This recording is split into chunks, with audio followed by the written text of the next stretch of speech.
নমস্কাৰ শ্ৰাৱিতসকল চৰকাৰী কৰ্মচাৰীসকলৰ পোষ্ট ক্ৰিয়েশ্যন নম্বৰ আৰু ৰিটেনশ্যন নম্বৰ বিচৰা হৈছে আৰু শ্ৰাৱিতসকল আৰু এই সম্বন্ধে যোৱাকালি একেসৈতে প্ৰকাশ পাইছে আৰু আমি আপোনালোকক এয়া জনাবলৈ ওলাইছোঁ আৰু যিটো আপোনালোকৰ পোষ্ট ক্ৰিয়েশ্যন আৰু ৰিটেনশ্যন নম্বৰ সেয়া আপোনাৰ ট্ৰেজাৰী অফিচত যি আছে সেই ৰেকৰ্ড মৰ্মে আপোনাৰ ভেৰিফাই কৰি পঠাবলৈ কোৱা হৈছে আৰু যিটো আপোনাৰ অহা 31 মাৰ্চ 2024 ভিতৰত সেয়া পঠাবলৈ নিৰ্দেশ দিয়া হৈছে আৰু এই নিৰ্দেশ দিছে আপোনাৰ বিশেষকৈ সমগ্ৰ শিক্ষাৰ অধীনত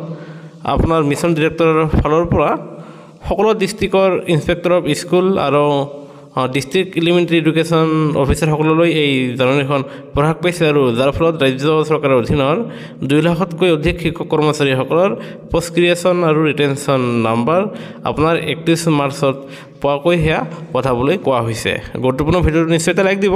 আনহাতে কৰ্মচাৰীসকলৰ সৈতে জড়িত প্ৰতিটো তথ্য পাবলৈ কৰ্মচাৰীৰ ওপৰত প্ৰতিষ্ঠিত একমাত্ৰ ইউটিউব চেনেলটো যদি ছাবস্ক্ৰাইব কৰা নাই তেনেহ'লে ছাবস্ক্ৰাইব কৰিবলৈ নাপাহৰিব। ভিডিঅ'টো চাব ধন্যবাদ।